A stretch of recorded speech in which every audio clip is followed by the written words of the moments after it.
Who knows what her future brings?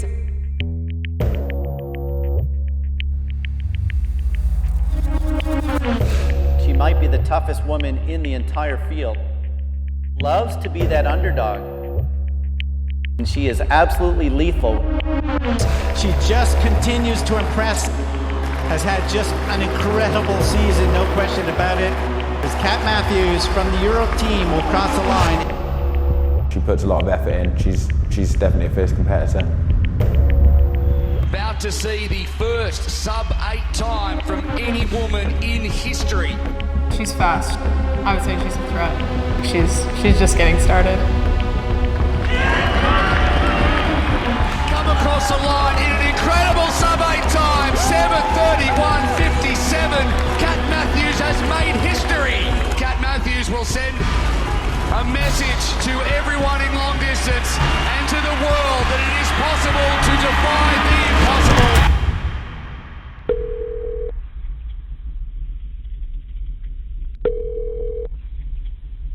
Montgomery County 911. Yes, he's down. Please hurry.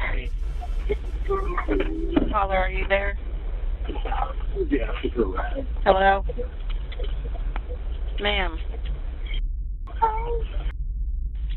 Hello? Ma'am.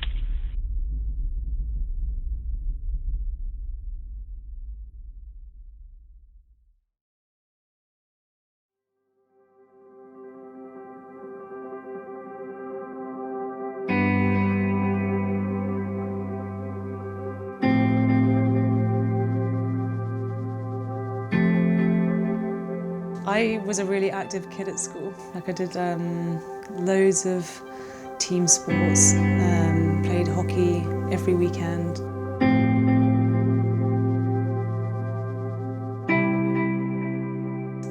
That was my social life as a kid as well. Like it's always been sports and like friends through sport.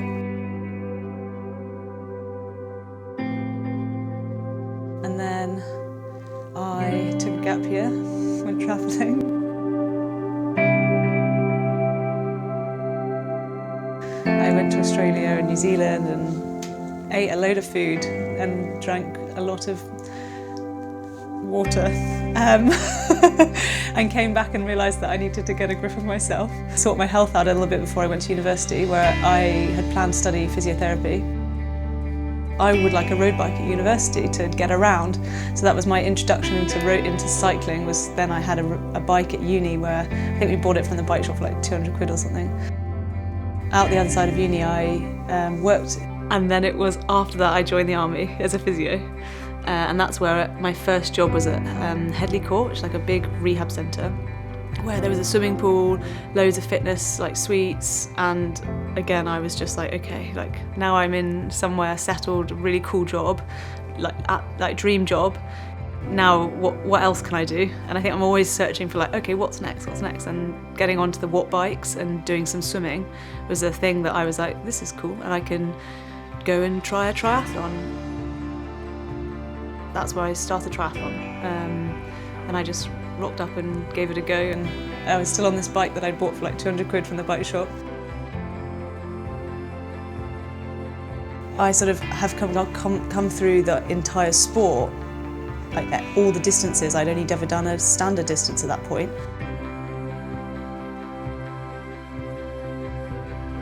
So the reason Mark and I met is because I had seen that the army did a training camp in Cyprus for triathlon.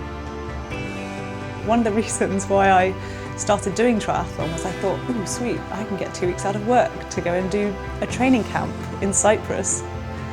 And so I got good enough just so I could go on this training camp, and that's how I met Mark.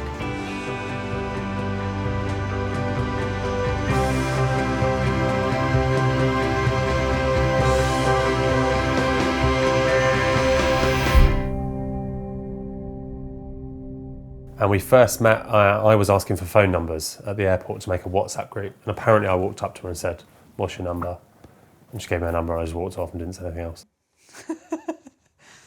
Obviously. And so I met him when I was like rubbish. Like I was in the slowest group on this 16 kilo bike. Crap bike. It was like some 1995 Giant or something. And I had absolutely no idea, no clue, no kit, nothing. And her bike broke on the flight and I stayed up to fix her bike overnight. She was clearly driven, like she was clearly very, very, very talented. She was brand new to the sport and already like outriding most people going. And I liked her, obviously.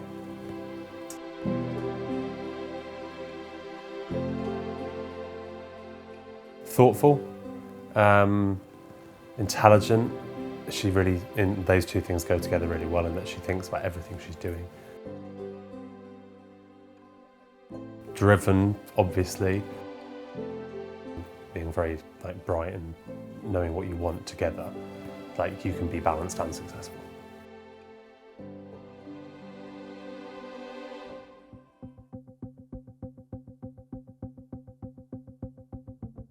To me, the year starts at the end of 2021.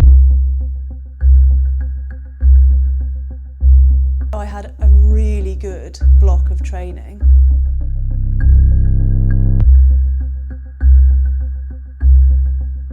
Had a really good start to the season. Everything was like, whoa. And I remember joking with my coach, Bjorn Giesman, I think my power meter must be wrong. I'm getting such great training value numbers that I don't believe it. Kat is coached by me since beginning 2020. As an athlete, I would say absolutely inspiring. I think the most inspirational part of Kat is her mindset. So Kat deals with pressure really quite well. So actual high level pressure that you and me would think would be the worst pressure, Kat's actually pretty good with. If we take a look back on the 22 season, there was success.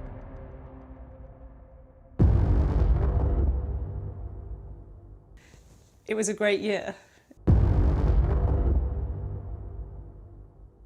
She's kicked off in Lanzarote with the best data she's ever put out. The bike numbers there were pretty disgusting. You could see that she, just put on a different mindset. And she won that. Outriding Anne Haug by 6 minutes was gold dust, right? We're going to roll into St George. St George, I actually led this swim pack for the first time. I looked around and I was like, whoa, I'm with Daniela. Anne was there as well, again, a bit annoyed. I thought that we'd be in front. The realisation that this was the world champ, I felt really great on the bike, immediately. It was like a fun training ride. She was out on the run already, and Mark was telling me that she's struggling a lot.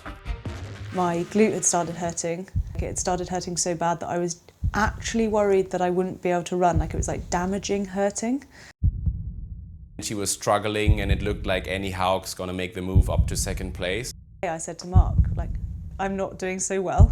He was dead set, DNF, done, that was it. You could see that she put on a different situation, and it was clear to her that she needs to go full gas now to save the second place. The reason I was there was because it was a world champs and I'm still in a podium position. Nothing else matters, just you're still fighting for podium in the world champs. That was just constant in my mind. Did quite well, got second to Danny. And then she had a month to turn around before sub-8.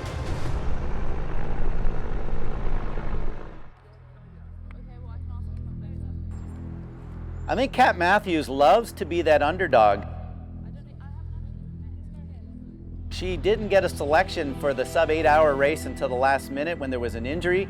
Okay, so Nicola, you chose heads, correct? So it will be tails for you. Longevity is one of the greatest factors you can have in sport, because if you can be at the top of the game for 10, 15, and in Nicola Spirig's case, 20 plus years, that's absolutely phenomenal. She's done it all. It's tails. So we'll stay on the left. Okay.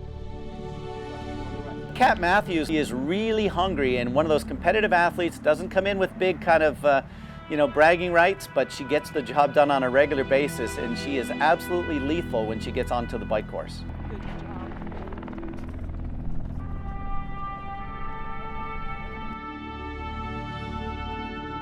her performance curve in the last year was really incredible.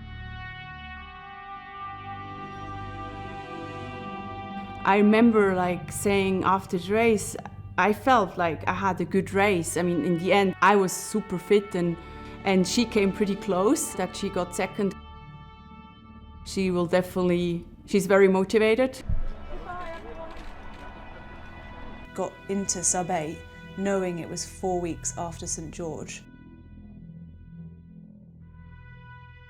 And fatigue-wise, I knew that was going to be I had to enjoy the success because I'd been working for it for 6 months.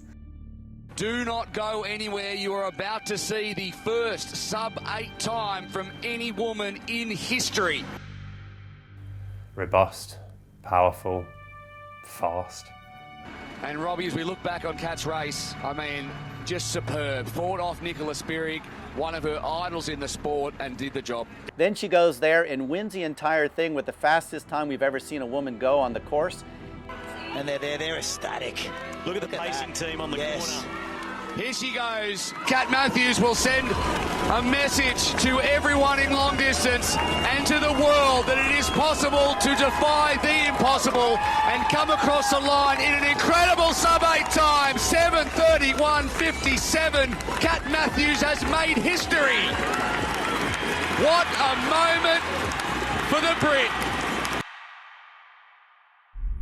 27:49 a.m. Hello? Yes, this is 911. We got a call from your number. Do you have an emergency? Yeah, I'm sure people are calling it in right now. Somebody got hit on a bicycle on Honia, Egypt. Okay, are you with the patient? Yeah, there's many people on their phone too. Okay, 36 Honia, Egypt. Okay, give me 1 second. I'm going to add on EMS just in case, since you are there with the patient, in case they need any information, okay? Yes, ma'am.